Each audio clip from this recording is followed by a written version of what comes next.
Once upon a time, there were students who struggled to notice the interests of others and to use that information to help them form connections. Some students weren't able to identify anything that anyone close to them liked or was interested in.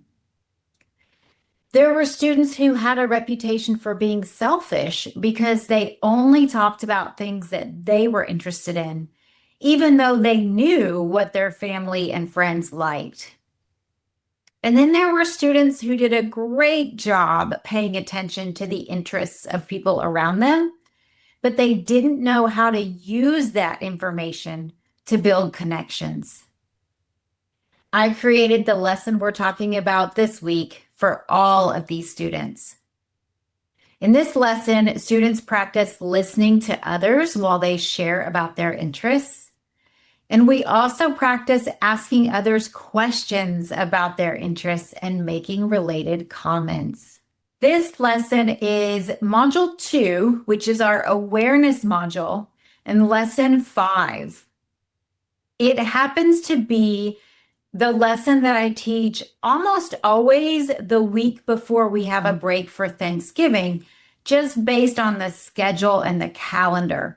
Sometimes Thanksgiving is a week later, but typically we have this lesson and then the next week we're on a break before we come back and finish the module, which is amazing because this lesson leads into the 3 lessons that come after it that finish Module 2. And it's all based on remembering the things that happened during this lesson that we're talking about here. So when we do have that extra week in between, it makes it just a little bit more challenging. Looking at our checklist for Module 2, this lesson covers isn't able to have conversations about the interests of others, doesn't remember things other people like or like to talk about, and doesn't know how to identify common interests they share with others. So all those things are addressed in this lesson. This lesson is probably everybody's favorite. Out of all the lessons, this one is probably everybody's favorite because it's show and tell. It's legitimately show and tell.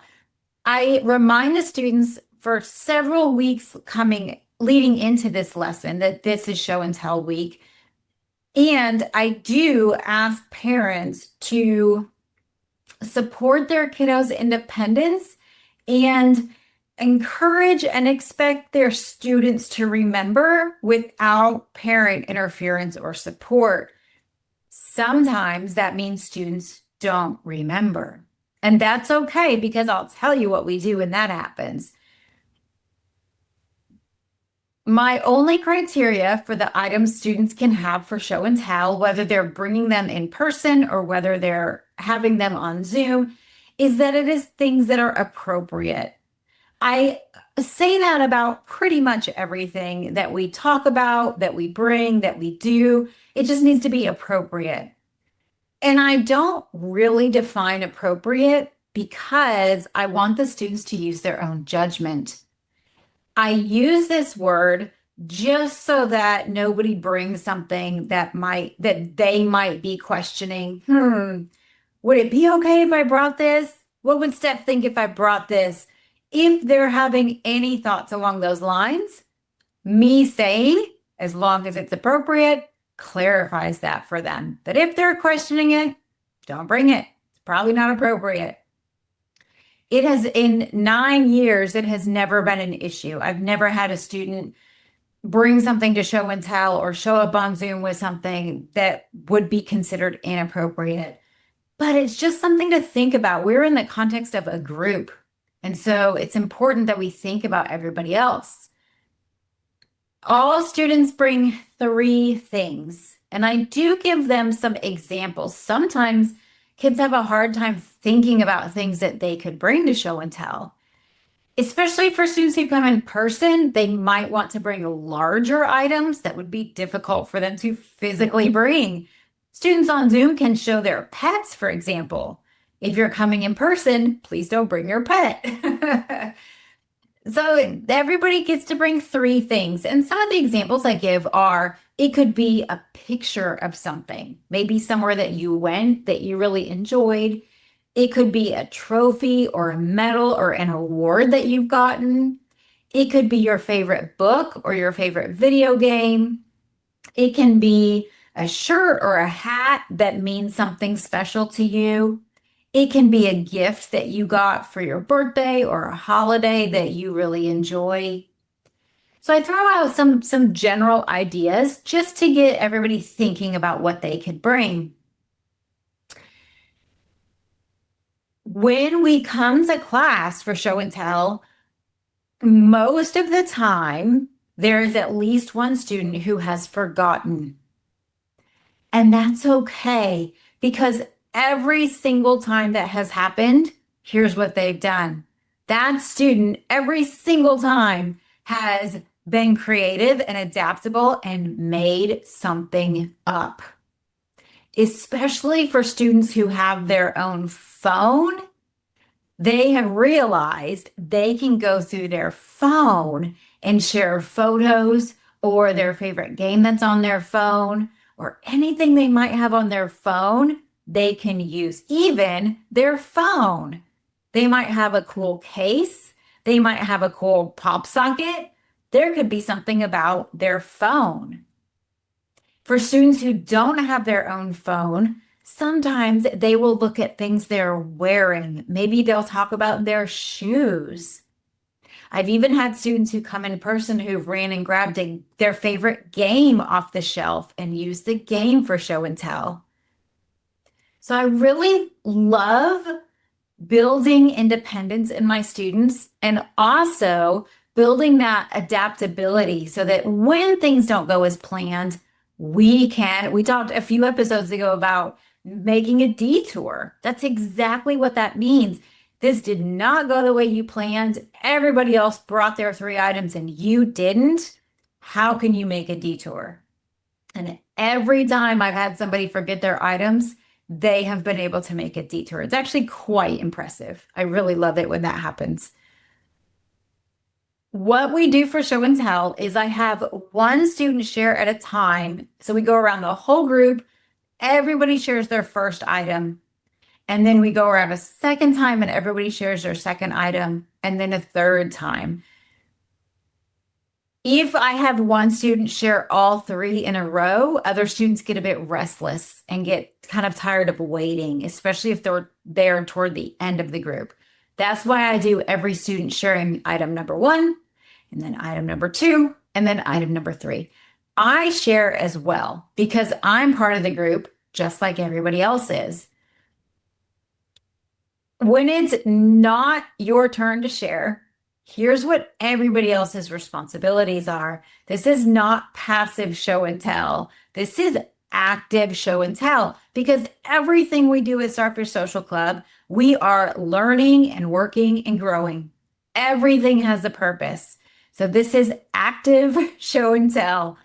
When it's not your turn to share, you have a job. Your job, when that person is done sharing, is to either ask them a question about their object that they have not already answered or make a comment about their object. This requires us to pay attention, especially the part about ask them a question they have not already answered. I provide some suggestions for this. Some students struggle with generating questions. Some examples are, where did you get it? How long have you had it? Why is it important to you? Where do you keep it? But again, sometimes students answer these questions while they're sharing and talking about their object. So that's why it's really important for us to pay attention and then to choose a question that makes sense, that they have not already answered. Students can also make a comment. Sometimes I'll assign points to this. Sometimes I'll give students 2 points for asking a question and 1 point for making a comment. And my goal is for every student to ask at least 2 questions, but everything else can be a comment. Okay, let me see what other notes I have. We also talk about when students, when it's their turn to share, I coach them on how do we share in that just right zone that we've talked about in module 1. If we don't share enough information, people don't really know what it is we're talking about. They don't know what this thing is that we brought. They don't know why it matters. But if we share too much information, people get bored. They get kind of tired of listening to us. Sometimes I've had kids bring books and they will read parts of the book, for example. So we're trying to find that middle ground where we share enough information that people know what it is we're talking about, but not so much that they're bored. And then they don't have any questions to ask because we've answered all the questions ahead of time. That's the plan for show and tell. And so that's what we do. We go around the group, everybody shares their object, and everybody who's not taking a turn sharing is thinking about a question they can ask or a comment they can make. There's not a whole lot else for me to say about this episode because the entire rest of the hour is show and tell. This is what we're doing. And so there's not much else in the way of me teaching. It's simply paying attention. But here's what I do because this ties into the next 3 lessons that we have is I am writing down everybody's name and the 3 things that they shared. I'm writing them down because we're going to use them again for the next 3 weeks. But the student's job is to see if they can remember. That's what we're trying to do, to see if they can remember. And part of what triggers their memory is if they remember what question they asked or what comment they made. One way to make this a little bit more advanced is for some of my students who've been with me for a while, I expect them to ask a social wondering question, which I alluded to in a previous episode. It's easy to ask an informational question. An informational question, I gave some examples earlier. Where'd you get that? What does it do? Sometimes somebody will say, how much did that cost? That's just information. It's just facts. It's not really anything that helps us learn more about this person who's sharing this object. A social question is something about this person. So it could be, why is that important to you? Sometimes I have students who will bring stuffed animals or things along that line, and students will ask, do you sleep with that? All right, that's a great question. Sometimes people will ask, who gave that to you? Which is kind of in between. It's information, but it's leading to who do you have a connection with that gave you this thing? So we try to work, especially with students who have maybe stronger social skills or who have been in the program for a while. I try to encourage them to ask social questions about the things that people are sharing. How often do you play that game? Who do you like to read that book with? Why? Right? Why did somebody get you that archery set? Whatever the case may be. What's really cool is when students make connections to each other in this lesson, because that's a coming lesson. That's coming up later. So when students do it in this lesson, that's really cool because it means they're ahead of the game. They're advanced. So anytime somebody shares something and someone else can say something like, oh, I have that too, or trophies and medals are pretty common. And several of my students do similar things, like they're on the swim team, or they are in karate, or maybe they have a medal from spelling bee. So it's another great way for students to make connections with each other. Pets, as I mentioned, students will either share their actual pet if they're attending on Zoom, or photos of their pet if they're in person. And that's another great opportunity. The majority of my students every time have pets. So it's another great opportunity to make connections. That's what this lesson is. That's what it's all about. And as I mentioned in the intro, there are some students who just don't yet have the social capacity to pay attention to what other people like or what other people like to do. I even sometimes in one of our lessons, that's something I'll ask is I'll say, tell me something that your mom really likes to do. Tell me something that your brother really likes to do. And what I typically get from the students who don't yet have that awareness is they will say things like, my mom loves to be on Facebook. My dad loves to watch the news. I'm sure those are things you do, but I'm not sure those are things that you would ever list as the things that you love to do.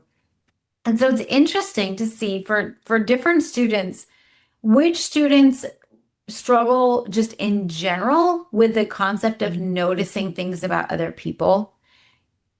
There's also students that tends to be triangle students. Triangle students tend to not be so aware of the things that people around them like to do, are interested in, talk about. Triangle students generally have a reputation for being selfish. That's a common reputation that triangle students have, which is interesting because triangle students are very empathetic. They genuinely care about other people, but they often don't pay attention to what other people talk about, like to talk about, how they like to spend their time. They just aren't usually paying attention. There's one of my probably my favorite part of the book, Social Skills is Canceled, is when the three students are together in the beginning of the story and they're kind of helping each other out socially. And Triangle is saying, well, what if I don't care about what someone else is talking about? And it's at the end of a chapter, and I end it by saying, nobody knew the answer to that really good question. Because while it is a very triangle thing to think and to say, it can apply to anybody. So triangles tend to not really notice what other people talk about or like or are interested in. Circle students typically are good at paying attention to things. Circle students just tend to notice the world around them when it comes to information, but they typically don't know what to do with that information. So they may know how mom likes to spend her time or what teacher, um, got for her birthday that year based on what the students had given her. They may be paying attention to these things, what kind of books Dad likes to read, but they don't know how to take that information and do anything with it. They don't know how to make a connection to other people based on what they know about them. So there's a difference between a triangle and a circle. And then we have our square students. Because square students have social anxiety, they tend to be hypervigilant, which comes with anxiety. And so they tend to notice a lot of things about a lot of people. They may know what kind of backpack everybody has. They may know what kind of vehicle everybody's parents drive. They tend to notice a lot of things about a lot of people. But because they have social anxiety, they do not use that information to make connections because they tend to shy away from making connections. They tend to feel overwhelmed and anxious about engaging with their peers. So they may know, they may even recognize that they have three things in common with this other student, but they may never say anything about it because of their social anxiety. What typically happens in my world, in my environment, is I notice that square students, when they realize they have something in common with someone, sometimes it just comes up organically. One of the things that happens a lot for students that come in person is a lot of times we play games, but they don't have to play the game by the rules. And a lot of times they'll start playing a game just creatively, making it up, turning it into a role playing game. And that's where you'll see what they have in common because maybe they're playing it like another similar game. One time I had several students running around the building making up their own version of Among Us. This was a few years ago. But it just showed, I don't know that any of them had talked about Among Us before that happened. But now I think there were 6 of them running around making up their version of Among Us. And all of them knew what they were talking about. They all knew what the made up rules to this game were. So often, especially for Square students, common interests come up in play. Even for older students, they come up in play because it's a safe way to share what you're interested in without so much concern as if you're sharing it verbally. Also, I noticed so for some students, you can see it in what they wear, what they look like. We talked about that on the episode of, joining a conversation. We talked about it. It comes up often. What are other people wearing? What do they look like? What do you notice about them? I think that was initiating conversation. What do you notice about them that you can use to start a conversation? So while this is show and tell, which is everybody knows what show and tell is. It's a really common activity, even for really little kids. So my students of all ages really love this lesson. And hopefully I've been able to share that there's so much you can do with show and tell. It's kind of doing show and tell a disservice if we just use it as an opportunity for students to share something with the group. And then it's the next person's turn and the next person's turn and the next person's turn. We're really doing show and tell a disservice because there's so many social skills that can be woven into just this simple activity of show and tell. As I've mentioned, we talk about, when it's your turn, knowing how much to share about this thing that you've brought. When it's not your turn, being able to listen to what the person's saying so that you don't ask them a question they've already answered. Thinking about how you can ask them a social question about the information they have. So again, and I'm taking notes on everybody and what everybody has brought because this is going to come up. It's going to be really important in the 3 lessons that come after this lesson. Speaking of after this lesson, let's see what our random number generator has for us next time. Oh, there's a good one. 26. Yeah, we haven't done 26.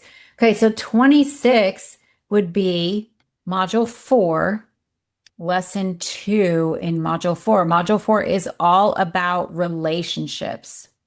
So it's going to be the second module. Oh, I know what that one is. This is a word that a lot of students don't know.